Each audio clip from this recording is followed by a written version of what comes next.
देखिए अनिरुद्ध जी, आज जब राहुल गांधी से सवाल पूछा गया तो उन्होंने सिद्धू मूसेवाला का जिक्र किया, उनके गाने का जिक्र किया, बहुत हल्के फुल्के मूड में। एग्जिट पोल से इतर वो बता रहे 295 पार आने वाले हैं अभी भी वो।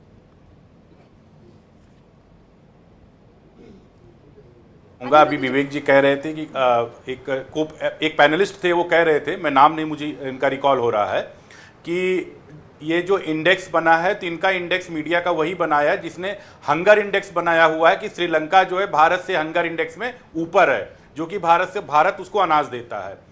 अब बात आती है कि क्या कहते हैं कि राहुल गांधी जी की। राहुल गांधी जी, ये देखिए बहुत ही सीरियस मुद्दा है विवेक, जिसको ध्यान दीजिएगा। ये लोग 295 कोट क्यों कर रहे हैं या 295 पे मेजॉरिटी का क्यों कोट कर रहे हैं? इनको बहुत ही क्लियर पता है चुनाव हम हार रहे हैं और ये ईवीएम का रोना रोएंगे, सारा चीज करेंगे। ये अपने कार्यकर्ताओं को बहलाने के लिए कि 4 जून के बाद इनके कार्यकर्ता इनके पास टिके कैसे रहें, अलायंस में पार्टनर्स जो हैं वो टिके कैसे रहें, तो और उसके बाद ये अराजकता फैलाने के लिए एक नया मूवमेंट कैसे बना सके। ये एक इनकी स्क्रिप्टेड स्टोरी है, बहुत हंसी मजाक में नहीं बोल रहे हैं।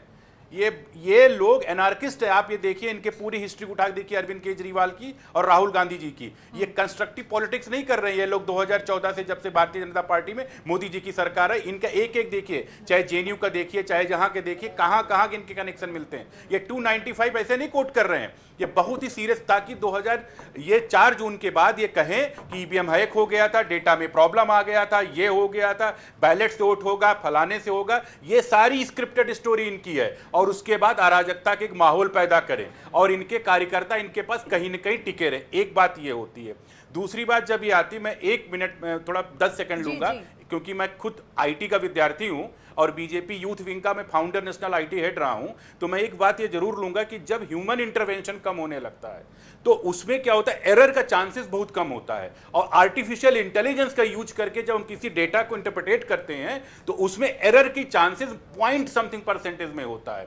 और जो ये बात करे संजीव जी कि बुजुर्ग और महिला उनके पास में गाँव में, देखिए आज का डिजिटल एरा है। मान लिया किसी का 70 साल का व्यक्ति है, वो स्मार्टफोन नहीं चलाता है, 70 साल की महिला स्मार्टफोन बाय द वे नहीं चलाती है, तो उनके बच्चे, उनके पोते, ये लोग स्मार्टफोन्स चलाते हैं, ये लोग चर्चा करते हैं, डिस्कशन करते हैं। पहले की अनिरुद्ध भाई, इसमें एक छोटा सा मेथोडोलॉजी ऐड करना चाहूंगा, वो सारे दर्शकों के लिए, संजीव जी के लिए भी है। यहां सिर्फ स्मार्टफोन या सोशल मीडिया की बात नहीं है।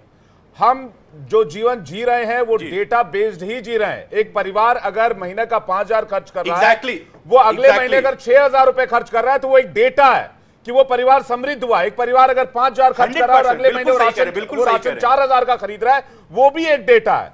तो ये सारी चीजें डेटा के अनुरूप। एक फैमिली अगर अपने हेल्थ के ऊपर या अपने कपड़े के ऊपर 1,000 रुपए महीने का खर्च करती है, वो भी हमारे लिए एक डेटा है। तो वो सारी डेटाज इसमें इनपुट किए गए हैं, इंक्लूडिंग कि आप कितने खुश हैं अपने डे टू डे के लाइफस्टाइल में। तो यह सिर्फ सोशल मीडिया की बात नहीं है, ये असंख्य के करीब डेटा पॉइंट्स हमने इसमें डाले हैं। अनिरुद्ध जी, आपका जवाब पूरा कीजिएगा। नहीं 100%। मैंने सिर्फ एक एग्जांपल लिया स्मार्टफोन का।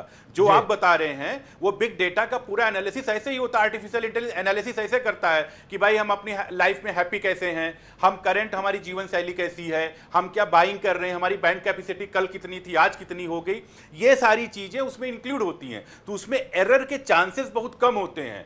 जब कोई खैर, तो उसमें क्या होता है, एरर के चांसेस बहुत ज्यादा कम होते हैं। अब तीसरी बात आ रही है कि ये लोग चुनाव में जीत कैसे, ये न मोदी की सोच समझ पा रहे हैं, न पब्लिक का मूड समझ पाते हैं। मैं हर डिबेट में कहता हूं कि आज की पॉलिटिक्स 24/7 हो चुकी है। और दूसरी चीज ये है कि आप 12 बजे सो के उठेंगे, 2 घंटे में कुछ बोल के आएंगे, एग्जाम की डेट सीट आ जाएगी, आप 2 महीना केवल इधर उधर या 1 नाइट स्टैंड फाइट वाली आप पढ़ाई करेंगे, उसके बाद में आप एक रात में आपने सिलेबस पूरा कर दिया, फिर दूसरे दिन जाएंगे हमें कि 100% मार्क मिल जाए। वो संभव नहीं है। आज के टाइम पर अगर आपको करना है तो 24/7 उतरना पड़ेगा जमीन पर, तब आप कुछ कर सकते हैं।